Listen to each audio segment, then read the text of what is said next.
सभी प्रभु के प्यारों और माँ के दुलारों, जय जय श्री सीताराम। इससे पिछला भाग जो रामायण में आप सुन रहे थे, यानी जो हमारा रामचरितमानस रामायण का संपूर्ण अर्थ सहित दोहा चौपाई श्लोक को अर्थ सहित समझते हुए संपूर्ण रामचरितमानस पाठ करने का जो संकल्प है, उसमें लंका कांड के भाग में सुन रहे थे अंगद रावण संवाद। और अंगद रावण संवाद में अंगद ने बहुत कुछ जली कटी बातें रावण को कही हैं, उनका उत्तर रावण इस वाले भाग में देगा। इस प्रसंग में होगा रावण का जवाब, तो इसको बहुत चाव से सुनिए। प्रभु श्री सीताराम जी की कृपा को प्राप्त करिए। बस गणेश जी का थोड़ा सा ध्यान करते हैं, जिस तरीके से गणेश जी का स्मरण करके आगे बढ़ते हैं उसी तरीके से। ओम वक्रतुंड महाकाय सूर्यकोटि संप्रभा निर्विघ्नं कुरु मे देव सर्वकार्येषु सर्वदा। विघ्नेश्वराय वरदाय सुप्रियाय लंबोदराय शकलाय जगतिताय नागाननाय श्रुतिय की विभूषिताय गौरीसुताय गणनाथ नमो नमस्ते। ओम श्री परमात्मने नमः। मंगल भवने मंगलहारी द्रवहु सुदशरथे अजिर बिहारी। हे राम सठ साकाम रगी जोर सहाई। बांधा सिंधु यह प्रभुताई। नावे कवि अनेक बारी सूर न होए ते सुन सबकी सा। हे राम मम भुज सागरे बल जल पूरा। जय बूढ़े बसुर नर सूरा। बीस पयोदिया गादिया पारा। कोस वीर जुपाए पारा। सठ शाखा मृग जोर सहाई। रे दुष्ट बानरों की सहायता जोड़कर राम ने समुद्र बांध लिया। ये रावण अंगद को बोल रहा है, उसका अहंकार बोल रहा है। तो बस यही उसकी प्रवृत्ति थी कि बानरों का साथ लेकर के और समुद्र पर पुल बांध लिया। समुद्र को तो अनेकों पक्षी भी लांग जाते हैं, पर इसी से वे सभी सूरवीर नहीं हो जाते। अरे मूर्ख बंदर सुन, मेरी एक एक मम भुज सागर बल जल पूरा। तो मेरी एक एक भुजा रूपी समुद्र बल रूपी जल से पूर्ण है, जिसमें बहुत से सूरवीर देवता और मनुष्य डूब चुके हैं। बता कौन ऐसा सूरवीर है जो मेरे इन अथाह और अपार 20 समुद्रों का पार पा जाएगा। तो दिग्पालन में नीर भरावा। भूप सुजस कल मोय सुनावा। जो पे समर चुवट तव नाथा। पुन पुन कैच जाच गुण गाता। अरे दुष्टपाल, अरे दुष्ट, मैंने दिक्पालों तक से जल भरवाया और तू एक राजा का मुझे श्वेत सुनाता है। यदि तेरा मालिक, जिसकी गुण गाथा तू बार बार कह रहा है, संग्राम में लड़ने वाला योद्धा है, तो फिर वह दूत किस लिए भेजता है? तो बसीट पट भत के एक आजा। रिपसन प्रीत करत नहीं लाजा। हर गिर मथन निरख मम बाहु। पुन सट कप निज प्रभय सराहु। तो फिर वह दूत किस लिए भेजता है? शत्रु से प्रीति संधि करते उसे लाज नहीं आती? पहले कैलाश का मथन करने वाली मेरी भुजाओं को देख, फिर अरे मूर्ख वानर अपने मालिक की सराहना करना। तो सूर्य कवन रावण सरिस स्वकर काट जेह शीस। हुने अनल अति हरस बहु बारिशा की गौरीस। रावण के समान सूरवीर कौन है जिसने अपने ही हाथों से सिर काट काट कर अत्यंत हर्ष के साथ बहुत बार उन्हें अग्नि में होम किया। स्वयं गौरीपति शिव जी इस बात के साक्षी हैं। तो जरत बिलो को जब कपाला विद के लिखे अंग निज भाला नर के करे आपन ची हाथ से हो जान विद गिरा असाची। मस्तकों के जलते समय जब मैंने अपने ललाटों पर लिखे हुए विधाता के अक्षर देखे, तब मनुष्य के हाथ से अपनी मृत्यु होना बाँचकर विधाता की वाणी लेख को असत्य जानकर मैं हंसा और सो मन समझ त्रास न मोरे लिखा बिरच जरट मत भोरे। उस बात को समझकर स्मरण करके भी मेरे मन में डर नहीं है, क्योंकि मैं समझता हूँ कि बूढ़े ब्रह्मा ने बुद्धि भ्रम से ऐसा लिख दिया है। अरे मूर्ख, आन वीर बल सट्यम आगे पुण्य पुण्य कैसे लाज पति त्यागे। अरे मूर्ख, तू लज्जा और मर्यादा छोड़कर मेरे आगे बार बार दूसरे वीर का बल कहता है। कहे अंगद सलाज जग माई रावण तो य समान को नाई। लाजवांत तब सहज स्वभाव निज मुख निज गुण कैसे न खाऊ। अंगद ने कहा, अरे रावण, तेरे समान लज्जावान जगत में कोई नहीं है। लज्जाशीलता तो तेरा सहज स्वभाव ही है। तू अपने मुंह से अपने गुण कभी नहीं कहता। यानी उसकी खिंचाई करने लगे अंगद। श्री और शैल कथा चितराई ताते वर बीस तय सोभुज बल राखे और जीते हो सहज भाव बल वाली। सिर काटने और कैलाश उठाने की कथा चित्त में चढ़ी हुई थी, इससे तूने उसे 20 बार कहा। भुजाओं के उस बल को तूने हृदय में ही टाल रखा है, उसको छिपा के रखा हुआ है, जिससे तूने सहस्त्रबाहु बलि और बाली को जीता था। सुन मत मंद दे अब पूरा कांटे जीत की होए सूरा। इंद्रजाल कहो कहे नबीरा काटे निज कर सकल शरीरा। अरे मंद बुद्धि, सुन अब बस कर। सिर काटने से भी क्या कोई सूरवीर हो जाता है?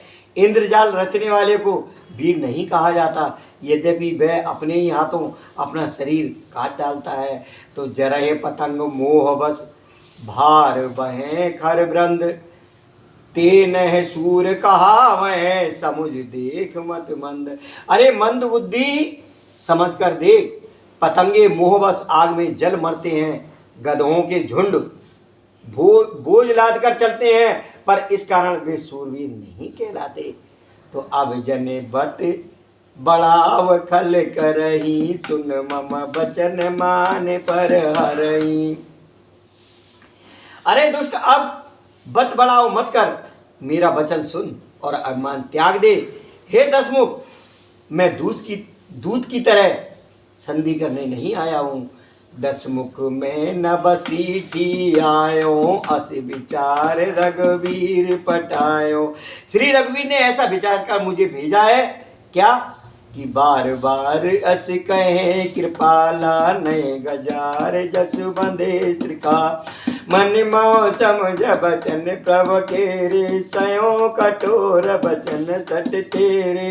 कृपालु श्री राम जी बार बार ऐसा कहते हैं कि श्यार के मारने से सिंह को यश नहीं मिलता। अरे मूर्ख, प्रभु के उन वचनों को मन में समझकर याद करके ही मैंने तेरे कठोर वचन सहे हैं, और नहीं तो तेरे मुंह तोड़कर मैं सीता जी को जबरदस्ती ले जाता। नाय तक कर मुख भंजन तोरा और ले जाते हो सीते वर जोरा। जाने हो तब बल अधम सुरारी सुने हर आने पर नारी। जबरदस्ती सीता जी को भी ले जाता, और अरे अधम, देवताओं के शत्रु तेरा बल तो मैंने अभी जान लिया, जब तू सूने में पराई स्त्री को हर लाया, चुरा के लाया। हिम्मत थी तो युद्ध करके लेके आता। तो तेने चरपत गर्व बहुता मैं रघुपत सेवक कर दूता। जो न राम अपमान डरऊं, तो ये दिक्कत अच कौतिक करऊं। तू राक्षसों का राजा और बड़ा अभिमानी है, परंतु मैं तो श्री रघुनाथ जी के सेवक सुग्रीव का दूत, यानी सेवक का भी सेवक हूं। सुग्रीव जी उनके सेवक हैं और मैं सुग्रीव का भी सेवक हूं। प्रभु राम का तो सेवक हूं ही, तो मैं सेवक का भी सेवक हूं। यदि मैं श्री राम जी के अपमान से ना डरूं तो तेरे देखते देखते ऐसा तमाशा करूं कि तो ही पटक मह से नेहत चौपट कर तब गांव, और तब जुब तिन समेत सट जनक सुतह ले जाऊं। तुझे जमीन पर पटक कर तेरी सेना का संहार कर और तेरे गांव को चौपट यानी नष्ट भ्रष्ट करके, अरे मूर्ख, तेरी युवती स्त्रियों सहज जानकी जी को ले जाऊं। लेकिन यदि ऐसा करूं, जो अच करो तदपि न बढ़ाई, मुए बंधे न कछ मनुसाई। कौल काम बच कृपन विमूढ़ा, अति दरिद्र अजसी अति बूढ़ा। यदि ऐसा करूं तो भी इसमें कोई बड़ाई नहीं है, मरे हुए को मारने में कुछ भी पुरुषत्व बहादुरी नहीं है। वाम मार्गी, कामी, कंजूस, अत्यंत मूढ़, अति दरिद्र, बदनाम, बहुत बूढ़ा और नित्य का रोगी, सदा रोग व संतत क्रोधी, विष्णु विमुख, श्रुत संत विरोधी, तो निरंतर क्रोधयुक्त रहने वाला, भगवान विष्णु से विमुख, वेद और संतों का विरोधी, तन पोषक निंदक अखानी, जीवत सब सम 14 प्राणी। अपना ही शरीर पोषण करने वाला, पराई निंदा करने वाला और पाप की खान, ये 14 प्राणी जीते ही मुर्दे के समान हैं। अस विचार कल बदौ न तोई, अब जन ऋषि उपजावच मोई। सुन सकोप कहने शरनाथा, अधर दसन दस था। अरे दुष्ट, ऐसा विचार कर मैं तुझे नहीं मारता, अब तू मुझ में क्रोध ना पैदा कर, मुझे गुस्सा ना दिला। अंगद के वचन सुनकर राक्षस राज रावण दांतों से होठ काटकर क्रोधित होकर हाथ मलता हुआ बोला, रे कपे अदम मरन अब चैसी, छोटे बदन बात बड़ कैसी। अरे नीच बंदर, अब तू मरना ही चाहता है, इसी से छोटी मुंह बड़ी बात कहता है। और कट जल पच जड़ कपे बल जाके, बल प्रताप बुद्धि तेज न ताके। तू जिसके बल पर कड़ुए वचन बक रहा है, जिसमें बल प्रताप बुद्धि अथवा तेज कुछ भी नहीं है, अगुण अमान जानते दीन पिता वनवास, सूद कर जुवती विरह पुण्य निषिदिन ममतास। उसे गुणहीन और मानहीन समझकर ही तो पिता ने वनवास दे दिया। उसे एक तो वह उसका दुख, उस पर युवती स्त्री का विरह, और फिर रात दिन मेरा डर बना रहता है। जिनके बल कर गर्भ तोए, ऐसे मनुज अनेक, खाए निशाचर दिवस निश, मूढ़ समुझ तजते। जिनके बल का तुझे गर्व है, ऐसे अनेक मनुष्यों को तो राक्षस रात दिन खाया करते हैं। अरे मूढ़, जिद छोड़कर समझ विचार कर। जब ते हैं कीन राम के निंदा, क्रोध बांधि अति भयो कपिंदा, हरे हरे निंदा सुने झुकाना। देखिए यहां समझने की एक पंक्ति आ गई है कि हरे हरे निंदा, हरे हरे निंदा सुने झुकाना, हो या पाप गोघाति समाना। उसको जो हरि, यानी जब उसने श्री राम जी की निंदा की, तब तो कपि श्रेष्ठ अंगद क्रोधवंत अत भयो कौपिंदा, तो कपि श्रेष्ठ अंगद अत्यंत क्रोधित हुए और हरे हरे निंदा सुने झुकाना। क्योंकि शास्त्र भी ऐसा कहते हैं कि जो अपने कानों से भगवान विष्णु और शिव की निंदा सुनता है, उसे गौवध के समान पाप होता है। इनकी निंदा करना तो अलग रहा, इनकी निंदा सुननी भी नहीं चाहिए कभी भी।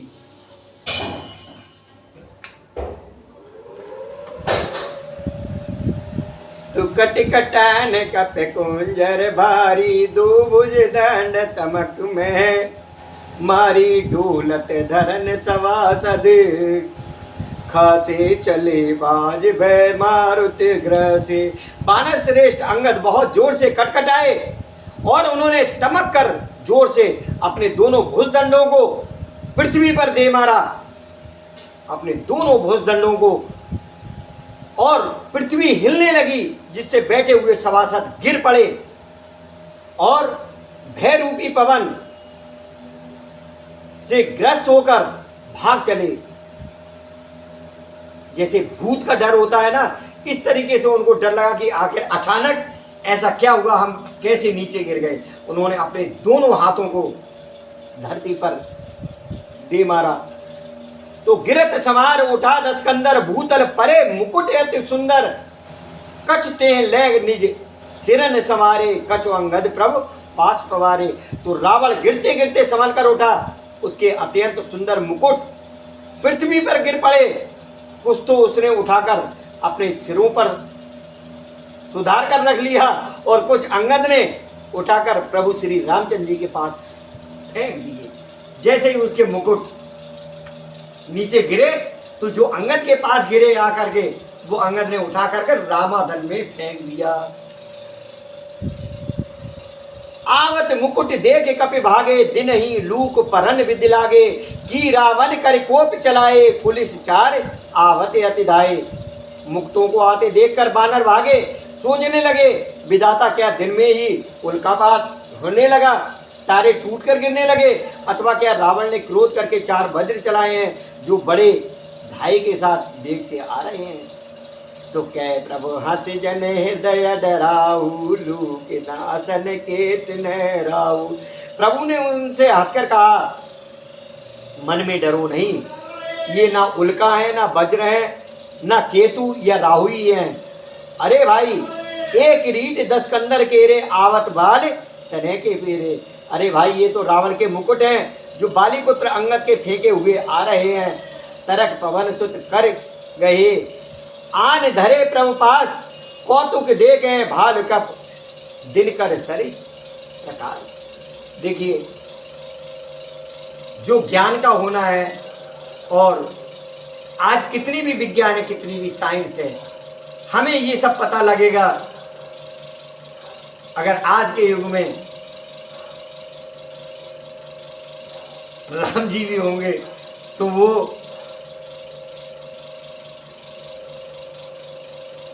तुरंत जिस तरीके से ये पता लगाने का ठिकाना है, या अंगद के फेंके हुए ये मुकुट आ रहे हैं, ये सब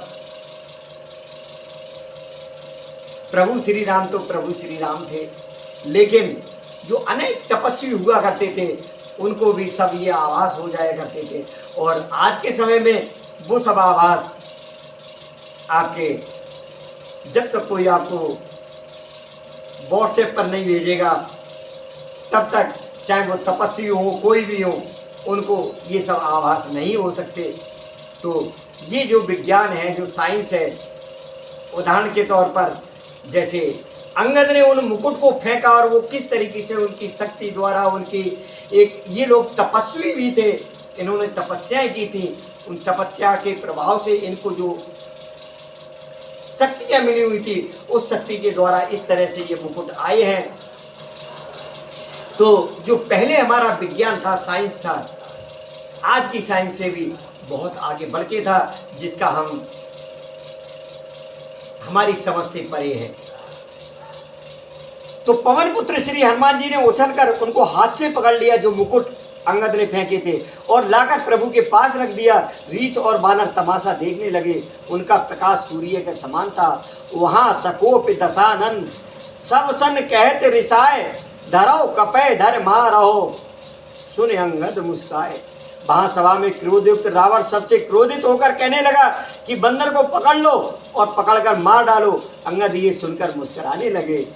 और रावण फिर बोला, ए विद बेग सुबट सब धावो, खाओ भाल कप जय जय पावो, मरकट हीन करो मैं जाई, जियत धरो तापस दो भाई। रावण फिर बोला, इसे मारकर सब योद्धा तुरंत दौड़ो और जहां कहीं रीछ बानरों को पाओ वहीं खा डालो, पृथ्वी को बंदरों से रहित कर दो और जाकर दोनों तपस्वी भाइयों को जीते जी पकड़ लो।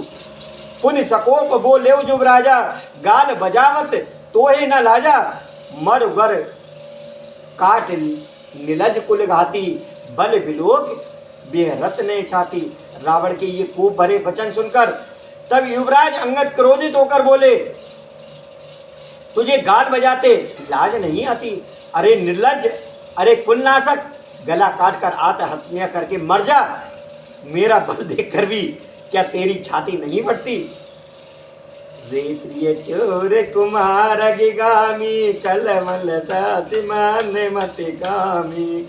अरे स्त्री के चोर कुमार पर चलने वाले, अरे दुष्ट पाप की राशि, मंद बुद्धि और कामी, सन्निपात जलपस दुर्वादा, भयस काल बस खल मन ज्यादा। तू सन्निपात में क्या दुर्वचन बक रहा है? अरे दुष्ट राक्षस, तू काल के बस हो गया है। या को फल पावेगो आगे, बानर भाल चपेटन लागे, राम मनुज बोलत ऐसबानी, गिरह न तब रसना अभिमानी। इसका फल तू आगे बानर और भालुओं के चपेटे में लगने पर पावेगा। राम मनुष्य है, ऐसा वचन बोलते ही अरे अभिमानी, तेरी जीवें नहीं गिर पड़ती। गिरे है रसना संशय नाही, सिरन समेत समर में बाई। इसमें संदेह नहीं है कि तेरी जीवें अकेले नहीं बरम सिरों के साथ रणभूमि में गिरेंगी। सोनर क्यों मत 10 कंदवाल, बदे हो ज्यों एक सर, 20 लोचन अंध दिग, तब जन्म कुजाती जड़। वे 10 कंद जिसने एक ही बाण से बाली को मार डाला, वह मनुष्य कैसे?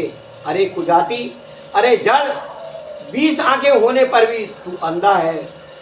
त्रिसित राम सायक निकर, तब सोनित की प्यास, कट जलपक निश्चरे अधम, तजौ तोय ते त्रास। श्री रामचंद्र जी के बाण समूह तेरे रक्त की प्यास से प्यासे हैं, वे प्यासे ही रह जाएंगे। इस डर से अरे कड़वी बकवास करने वाले नीच राक्षस, मैं तुझे छोड़ता हूँ। मैं तब दसन तोरवे लायक, आयस मोह न दीन रघुनायक, अस ऋष होत 10 मुख तोरो, लंका गए समुद्र में बोरो। गूलर फल समान तब लंका, बसो मध्य तुम जंतु असंका। मैं बानर फल खात न बारा, आयस दीन न राम उदारा। तेरी लंका गूलर के फल के समान है, तुम सब कीड़े उसके भीतर निडर होकर बस रहे हो। मैं बंदर हूँ, मुझे इस फल को खाते क्या देर थी, पर जो उदार कृपालु श्री रामचंद्र जी वैसी आज्ञा नहीं दी। रामचंद्र जी ने अगर आज्ञा दी होती तो इस फल को ही खा गया होता। ये लंका तो एक गूलर के फल के समान है। तो जुगत सुनत रावण मुस्काई, मूड सखे के बहुत जुटाई। अंगद की युक्ति सुनकर रावण मुस्कुराया और बोला, अरे मूर्ख, बहुत झूठ बोलना तूने कहाँ सीखा? बाली ने तो कभी ऐसा गाल नहीं मारा। बाली ने कबो गाल यस मारा, मिले तब सिन ते भैंस लवारा। जान पड़ता है तू तपस्वियों से मिलकर लवार हो गया है। सांचो मैं लवार भुजबिया, जो ना उपार्यो तब 10 जिया। समुझ राम प्रताप कपि कोपा, सभा माज पन कर पद रूपा। अंगद ने कहा, अरे 20 भुजा वाले, यह तेरी 10 जीवें मैंने नहीं उखाड़नी तो सचमुच मैं लवार ही हूँ। श्री रामचंद्र जी के प्रताप को समझकर स्मरण करके अंगद क्रोधित हो उठे और उन्होंने रावण की सभा में प्रण करके दृढ़ता के साथ पैर रोप दिया। बोलिए प्रभु रामदास और सुग्रीव के सेवक अंगद महाराज की जय। तो जो मम चरण सकस सटिटारी, फिर राम सीता में हारी। सुनो सुवट सब कह 10 शीसा, पद गए धरन पछार हो कीसा। और कहा, अरे मूर्ख, यदि तू मेरा चरण हटा सके तो श्री राम जी लौट जाएंगे।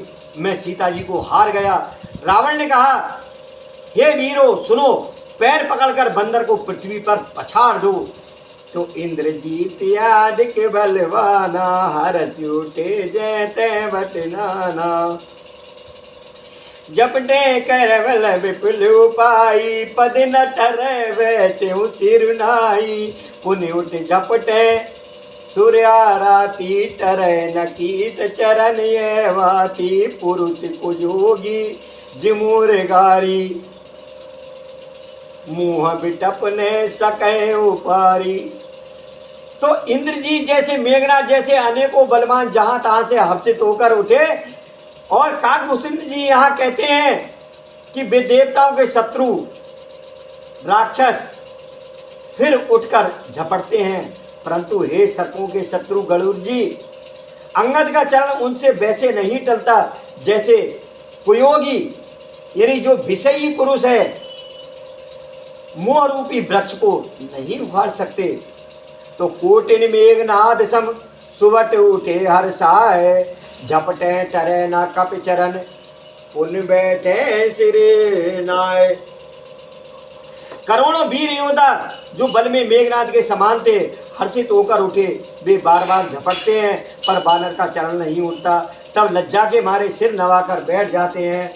भूमि न छाणत कप चरण, देखत रिपुमद भाग। कोट विघ्न ते शांत कर, मन जिन नीत न त्याग। तो ये देखकर रावण का मद चूर हो गया। जैसे करोड़ों विघ्न आने पर भी संत का मन नीति को नहीं छोड़ता, वैसे ही बानर अंगद का चरण पृथ्वी को नहीं छोड़ता है। कपिबल देख सकल ही हारे, उठा आप कप के परचारे। गहत चरण कह बाल कुमारा, मम पन गए न तो रोबारा। अंगद का बल देखकर सब हृदय में हार गए। तब अंगद के ललकारने पर रावण स्वयं उठा। जब वह अंगद का चरण पकड़ने लगा तब बाली कुमार अंगद ने कहा, मेरा चरण पकड़ने से तेरा बचाव नहीं होगा। जय सिन राम चरण सट जाई, सुनत पिरा मन अति सकुचाई। मैं तेज अत श्री सब गाई, मद दिवस जिम सस सोहाई। अरे मूर्ख, तू जाकर श्री राम जी के चरण क्यों नहीं पकड़ता? ये सुनकर वह मन में बहुत ही सबसागर लौट गया। उसकी सारी श्री जाती रही। वह ऐसा तेजहीन हो गया जैसे मध्याह्न में चंद्रमा दिखाई देता है। तो सिंहासन बैठे सिर नाई, मानव संपत्ति सकल गवाई। जगदातमा प्राणपति रामा, तासु विमुख किम लह विश्रामा। वह सिर नीचा करके सिंहासन पर जा बैठा, मानो सारी संपत्ति गंवाकर बैठा हो। श्री रामचंद्र जी जगत भर के आत्मा और प्राणों के स्वामी हैं, उनसे विमुख रहने वाला शांति कैसे पा सकता है? तो उमा राम की भ्रकुट बिलासा, होए विश्व पुण्य पायो नासा। तृण ते कुलिस कुलिस तृण करई, तास दूत अन कहो किम टरई। शिव जी कहते हैं, हे उमा, जिन श्री रामचंद्र जी के भौं के इशारे से विश्व उत्पन्न होता है और फिर नाश को प्राप्त होता है, जो तृण को वज्र और वज्र को तृण बना देते हैं, उनके दूत का प्रण कहो कैसे टल सकता है? तो पुण्य कत कही नीत विधि नाना, मान न दाय काल निहराना। रिपु मधुमति प्रभु सुजस सुनायो, ये कह चले हो बाल न पुजायो। फिर अंगद ने कहा, अनेकों प्रकार से नीति कही पर रावण ने नहीं माना, क्योंकि उसका काल निकट आ गया है। शत्रु के गर्भ को चूर करके अंगद ने उसको प्रभु श्री रामचंद्र जी का श्वेत सुनाया। और फिर वह राजा बाली का पुत्र ये कहकर चल दिया कि हतो न खेत खिलाए खिलाई, तोए अभय का करो बड़ाई। प्रथमे तास तने कपि मारा, सो सुन रावण भयो दुखारा। रणभूमि में तुझे खिला खिला कर ना मारूं, तब तक क्या बड़ाई करूं? अभी पहले से क्या बड़ाई करूं?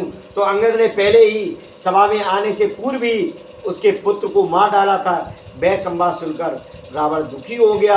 जात धान अंगद पन देखी, भय व्याकुल सब भय विषय की। अंगद का प्रण देखकर सब राक्षस भय से अत्यंत व्याकुल हो गए। ऋतुबल धरस हरस कप बाल तनय पल पुंज पुलक शरीर नयन जल गए राम पद कंज। शत्रु के बल का मर्दन कर बल की राशि बाली पुत्र अंगद जी ने हर्षित होकर आकर श्री रामचंद्र जी के चरण कमल पकड़ लिए। उनका शरीर पुलकित है और नेत्रों में आनंद आश्रुओं का जल भरा हुआ है।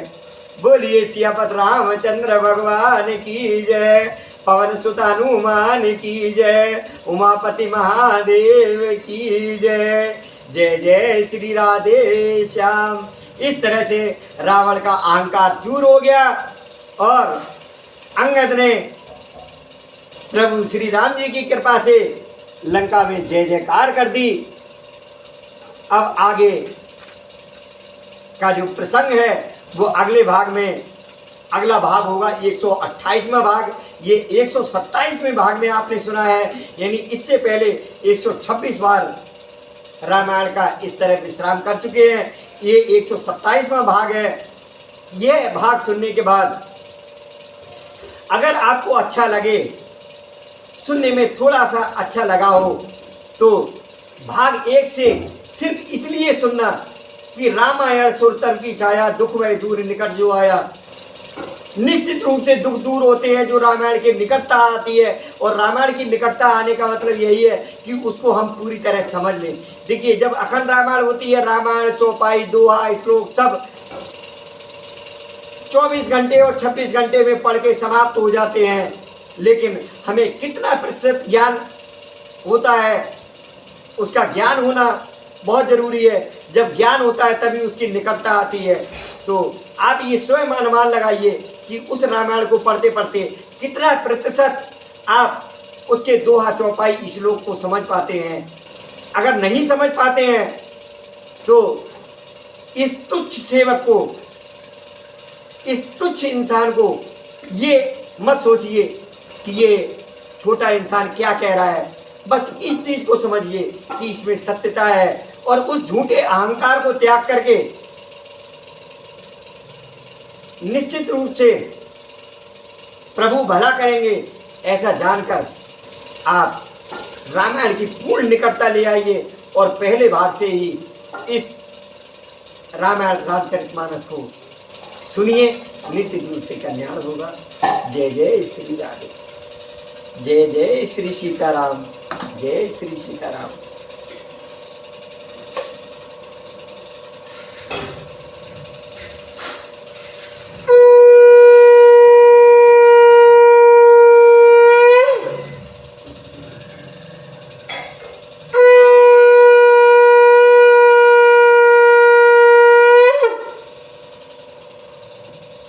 रामायण सुरतर की छाया हरे राम रामा, दुख वै दूर निकट जो आया हरे राम रामा। मंगल भवन अमंगल हारी, द्रवहु सुदशरथ अजर बिहारी। जय विद्य होय नाते मोरा, करो सुमेघ दास मैं तो।